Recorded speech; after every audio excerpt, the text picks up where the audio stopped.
जगह की ये विशेषता है कि यहाँ पे राम जी ने वनवास जो है अपना पूरा यहीं काटा था, यहीं के जंगलों में काटा था। और जब वो सीता जी को पुल बनाने जा रहे थे, जब लेने जा रहे थे लंका से, तो वो राम जी के यहीं पे उन्होंने विश्राम किया था। ये जो जगह है मेरे पीछे आप देख रहे हैं, यहाँ पे उन्होंने विश्राम किया था और यहीं पे इनकी जो चरण है वो चरण पादुका यहाँ रखी गई है। और बिल्कुल यहाँ से आते और जाते वक्त दोनों वक्त वो यहीं विश्राम किए थे। तो यहाँ पे इसी की मान्यता है। आप देखिए पीछे मेरे पूरे कोकोनट ट्रीज़ हैं और अभी भी यहाँ पे जो है जंगल ही है।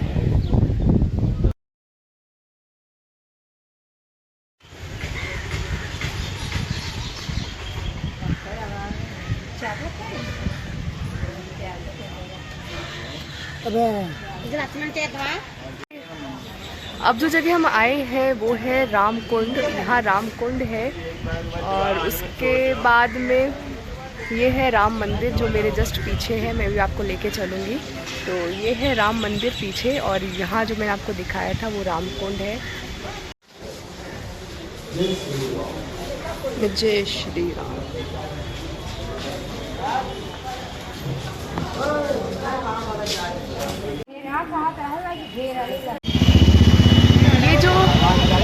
ये जो मेरे पीछे मंदिर है, यहाँ पे रखा गया है राम सेतु का पत्थर, यानी जो फ्लोटिंग स्टोन है जिसमें जो पुल बन रहा था वहाँ का जो पत्थर है यहाँ लाया गया है और उसको इस मंदिर में रखा गया है। वही मैं देखने गई थी अंदर। और अब हम जा रहे हैं, इसी के सामने सत्संग हॉल है एक और दूसरा है एक राम मंदिर है, हम वहाँ जा रहे हैं।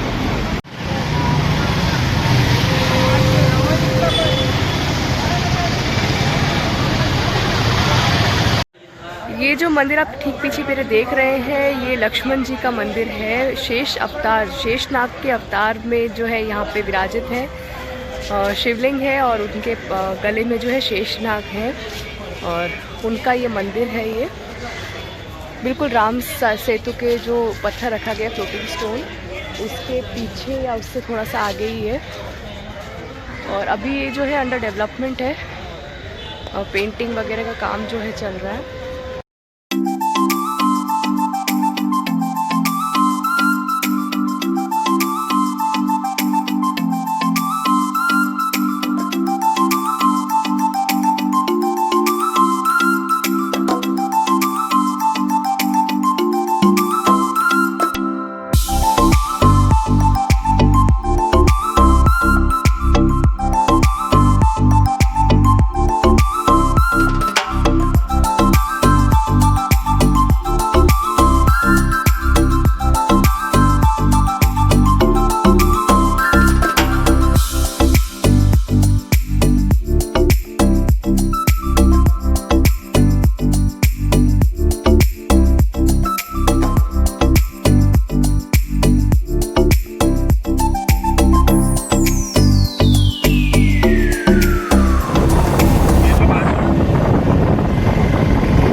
ये है रामेश्वरम मंदिर। यहाँ पे जो पूजा थी वो मैंने सुबह ही कर ली थी। सुबह 5 बजे जो है यहाँ पे रामेश्वरम के जो मेन मुख्य मंदिर है उसके द्वार खुल जाते हैं। और अगर आपको कुंड स्नान करना है, 22 कुंड का स्नान यहाँ होता है, तो अगर आपको वो करना है तो 5:30 बजे जो उसका द्वार है वो खुलता है। और उसके लिए आपको नॉर्थ फेस जो फेसिंग गेट है वहाँ जाना पड़ता है, क्योंकि उसी के पास में जो है कुंड बहुत नज़दीक पड़ता है। तो ये नॉर्थ फेसिंग गेट के सामने ही ये बीच पड़ता है। यहाँ पे सब लोग जो है स्नान करके आ रहे थे। तो मैंने पंडित जी से पूछा था, यहाँ पे जो थे पंडे जो लगे होते हैं उनसे पूछा, तो उन्होंने कहा कोई कंपलसरी नहीं है आपका यहाँ पे नहाना। जो पिंडदान करते हैं उनका कंपलसरी होता है यहाँ पे नहाना। तो बाकी आपकी इच्छा है, अगर आप करना चाहो तो करो, नहीं तो जो 22 कुंड में आपका जो स्नान है वो संपूर्ण स्नान जो है माने जाते हैं। वहाँ पे गंगा जी, यमुना जी, सरस्वती माता, जितने भी देवी देवता हैं सबका जो है स्नान वहाँ पे हो जाता है। और उसके पर हमने जब हम सब चीज़ से फ्री हो गए थे, हमारे पास में बहुत टाइम बचा हुआ था, तो हम यहाँ पे देखने आ गए।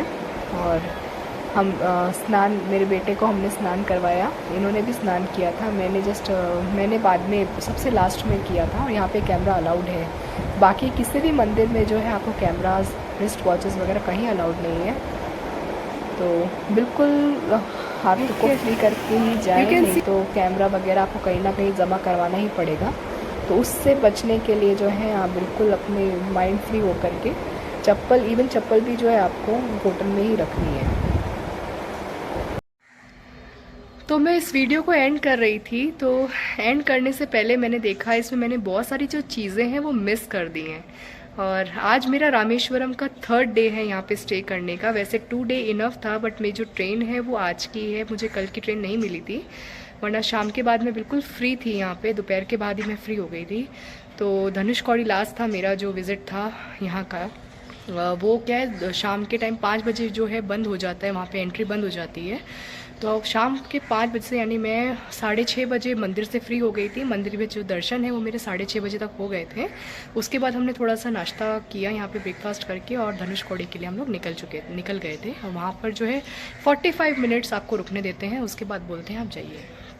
तो धनुषकौड़ी के बाद में बिल्कुल फ्री थी, पर टिकट्स मैंने फिर भी ट्राई किया कि कोई टिकट्स मिल जाए कन्याकुमारी की, पहले तो हम लोग चले जाएं, बट हमें नहीं मिली। और हम लोगों को यहीं स्टे किया, और यहाँ से भी हमें पहले जो है रामनाथपुरम जाना पड़ेगा, वहाँ से हमारी ट्रेन है, और डायरेक्ट यहाँ से भी हमें नहीं मिली। तो अभी आपको मैं पहले पीछे का व्यू दिखाती हूँ। मेरा जो होटल का जो जहाँ पे मैंने बुक करवाया, ये मेरा रूम है, ये वाला, इसमें मेरा रूम है। और ये जो है बिल्कुल सी फेसिंग रूम है मेरा, और जो बिल्कुल नॉर्थ गेट है, अंबिका होटल है ये। तो ये बिल्कुल नॉर्थ गेट के ऑपोजिट में ही है ये, मतलब उसी लेन में है, पास ही में है। और नॉर्थ गेट में इसलिए बोल रही हूँ कि वहाँ पे ही 22 कुंड का जो कुंड है, 22 कुंड बने हुए हैं, वहाँ पे आपको स्नान करते हैं, तो उसके बिल्कुल ही पास में है। तो मैंने जो अपना रूम है उसको यहीं बुक करवाया था। तो जब भी आप यहाँ आए तो अपने जो होटल्स वगैरह पहले ही बुकिंग करवा लीजिए। यहाँ पे सिंगल्स आर नॉट अलाउड, मतलब ग्रुप में ही लोग आते हैं तो उसी हिसाब से बुकिंग मिलती है। सिंगल के लिए आपको बहुत ट्राई करना पड़ेगा। सोलो टूर आप कर रहे हैं तो प्लीज़ पहले से ही बुकिंग करवा लीजिएगा, क्योंकि यहाँ पे सिंगल रूम्स नहीं मिलते हैं, सिंगल्स लोगों को यहाँ पे रूम नहीं मिलते हैं, ठीक है। तो बहुत दिक्कत आती है। पूरे साउथ की बात कर रही हूँ मैं, खाली यहाँ की बात नहीं कर रही हूँ, पूरे साउथ की ही बात कर रही हूँ। तो ऑनलाइन आप पहले चेक कीजिए, वहीं से आप बुकिंग करवा के यहाँ आइए, नहीं तो आपको आउटर एरिया में बुकिंग मिल जाएगी, पर मंदिर के आसपास तो नहीं मिलेगी। और उसके बाद में मैं आपको एक दूसरी चीज़ ये बताना चाहूँगी कि 25 रुपीज़ है एंट्री टिकट अंदर का। और उसके बाद में अगर भीड़ ज़्यादा है तो आप स्पेशल एंट्रीज़ भी ले सकते हैं, 50-100 जो भी है, या फिर अपने साथ में एक पंडित भी रख सकते हैं जो स्पेशल चार्जेस लेते हैं। अंदर आपको सारी पूजा करवाएंगे, वीआईपी दर्शन करवाएंगे आपको, और साथ में पूजा अनुष्ठान जो भी है वो आपको अच्छे से गाइड करेंगे, मंदिर के अंदर आपको लेके जाएंगे, और सारे जो हैं वहाँ पे आपको समझाते जाएंगे, बताते जाएंगे, अनुष्ठान करवाते जाएंगे। तो आप वो चाहे तो वो भी करवा सकते हैं। 1500 to 2100 ऐसे ही इसके चार्जेस रहते हैं, तो आप करवा सकते हैं। और पहले बहुत यहाँ पे लोगों ने बोला कि पहले जो है समुद्र का स्नान, ये जो आप पीछे देख रहे हैं, इसमें स्नान करना ज़रूरी है, उसी के बाद में जो है आप 22 कुंड का स्नान कीजिए और फिर मंदिर में एंटर कीजिए। ऐसा कुछ नहीं है, आप चाहें, आपकी इच्छा इस समुद्र में स्नान करना है तो कीजिए। क्योंकि हमने पंडित जी से पूछा था तो उन्होंने बताया कि पिंडदान जो करते हैं, जैसे हम लोग हरिद्वार जाते हैं, सब करते हैं ना, कर्म करते हैं, वैसे यहाँ पे वो कर्म किए जाते हैं। यहाँ पे गाय को घास खिलाना वगैरह सब कुछ यहाँ पे होता है। तो मैं समझ गई थी कि यहाँ पे जो हरिद्वार में होता है, यहाँ के जो लोग हैं रामेश्वरम आते हैं करने के लिए, तो वो लोग, उन लोगों को कंपलसरी है उसमें। और बाकी आपकी इच्छा है, आप चाहो तो आप यहाँ पे नहा सकते हैं। तो मैं इसको देखने के लिए ही बाद में गई थी, जिसका वीडियो मैंने थोड़ी देर अभी पीछे आपने वीडियोस में देखे होंगे कि हम लोग गए थे नहाने के लिए, तो उसमें डाला है। और उसके बाद आप सुबह जो 5:30 बजे है मॉर्निंग में वो उसका खुलता है कुंड, जो 22 कुंड है उसमें सारे देवी देवता आ जाते हैं। गंगा, यमुना, गंगोत्री वगैरह सब सारे कुंड बने हुए हैं, सब में जो है आपको उसका फल मिल जाता है, नहाने से सारे फल मिल जाते हैं। 22 कुंड नहा के सब लाइन में है, आगे पीछे ऐसे ऐसे मतलब आपको ले जाएगा। सब पे नंबर्स लिखे थे 1 2 3 4 5, उसके हिसाब से जो है आपको नहाना है। 22 कुंड पूरे हो जाने के बाद में आप होटल में आके या वहीं पर जेंट्स लोगों को तो वहीं पे भी आप चेंज कर सकते हैं, बहुत बड़ा मंदिर है तो वहीं पर ही आप कपड़े चेंज कर लीजिए या रूम में। मेरा तो रूम पास में ही बुक था तो मैं निकल के बाहर आके 15 मिनट्स में हम लोग नहा करके वापस अपने कपड़े चेंज करके मंदिर में चले गए थे, लाइन में लग गए थे। जो मेन है वहाँ पे भी बिल्कुल भीड़ नहीं थी, आसानी से बहुत जल्दी ही दर्शन हो गए थे शिव जी के, जो राम जी ने स्वयं स्थापित किया था। अब यहाँ की मान्यता क्या है तो वो यही है, जब राम जी जा रहे थे राम सेतु बनाने के लिए, उस पुल को बनाने जा रहे थे तो उन्होंने कहा अब हमें जो शुरुआत है वो कैसे करनी है।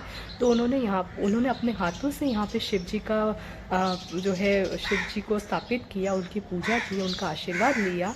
उसके बाद उन्होंने जो है पुल का निर्माण करना शुरू किया। तो इसके बाद में हम लोगों ने, मैंने आपको राम सेतु भी दिखाया है यहाँ पे कि कहाँ से राम सेतु का जो पुल है, अभी न्यूज़ में हमने सुना है कि उसका जो पुल का निर्माण है दोबारा से शुरू होगा और बहुत ही उसके लिए बातचीत हो रही है। तो राम सेतु का जो पुल है वो भी अगर आपकी ट्रिप आगे होगी तो आप देखने को आपको शायद मिल सकती है कि राम सेतु का पुल कहाँ है, कैसे है। और वैसे दूरबीन से भी दिखा रहे थे वहाँ पे धनुष कौड़ी में, तो वो भी आप देख सकते हैं। और उसके बाद में जो है यहाँ की टिकट जो है आप ऑनलाइन बुक करवा के आ सकते हैं GoIBibo से, या फिर मेक माई ट्रिप से आप करवा सकते हैं। और दूसरी चीज़, हाँ एक और चीज़ है कि मोबाइल फ़ोन्स यहाँ पे बिल्कुल भी अलाउड नहीं है। तो मोबाइल फ़ोन, स्मार्ट वॉचेस वगैरह कुछ भी पहन करके मंदिर में नहीं जाना अलाउड ही नहीं है। तो आप प्लीज़ अपने जो भी चीज़ें हैं, लग्जरियस चीज़ें हैं, इन सबको अपने रूम में ही त्याग करके आना पड़ेगा। आपको वहीं रख करके मंदिर में जाना है। चप्पल भी अलाउड नहीं है तो चप्पल भी मत पहन के जाइएगा, तो तभी आपका जो टाइम सेविंग होगा और बहुत अच्छे से जल्दी ही दर्शन हो जाएंगे। नहीं तो आप अपना सामान पहले रखेंगे, उसकी लाइन में रखेंगे फिर करेंगे, तो इससे अच्छा है कि आप अपने बिल्कुल खाली हाथ जाइए और अपना काम मतलब फटाफट दर्शन करके आ जाइए। और एक और चीज़ है कि ना आप लोग साड़ी या सूट लेडीज़ के लिए वो यहाँ पे कंपलसरी है, और या फिर धोती। और तो अब मैं इस वीडियो को यहीं एंड करती हूँ और मिलती हूँ आपको एक नए ब्लॉग के साथ, जिसमें मैं आपको दिखाऊंगी कन्याकुमारी के दर्शन कन्याकुमारी दिखाऊंगी। तो तब तक जो भी मेरे व्यूअर्स नए हैं इस चैनल को सब्सक्राइब कर लीजिएगा, और ताकि आपको नए नए वीडियोस आपको सबसे पहले दिखेंगे। और अगर आपको वीडियो पसंद आई हो तो प्लीज़ इसको लाइक, शेयर, सब्सक्राइब करना मत भूलिएगा। तब तक के लिए बाय बाय।